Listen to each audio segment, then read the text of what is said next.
میرے عزیزوں، ہم بڑے بننے کے چکر میں ہیں، لیکن جو واقعی بڑا ہوتا ہے نا، وہ جھکتا ہے، وہ سجدے کرتا ہے، وہ چراغ بجھاتا ہے۔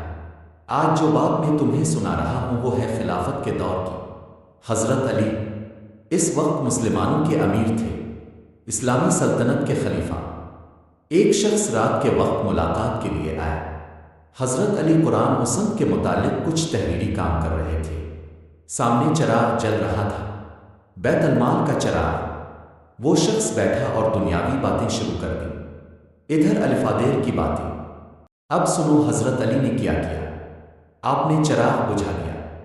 اس نے حیرت سے پوچھا، علی، چراغ کیوں بجھا دیا؟ حضرت علی نے فرمایا، جب بات اللہ کے دین کی ہو تب اس کا استعمال جائز ہے، مگر اب ہم اپنی ذاتی بات کر رہے ہیں تو میں اللہ کے مال سے روشنی نہیں لے سکتا۔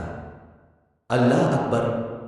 میرے بھائیوں، یہ تھے حضرت علی، اسلام کے بادشاہ ہو کر بھی دیانت کا یہ عالم۔ ہم کیا کرتے ہیں؟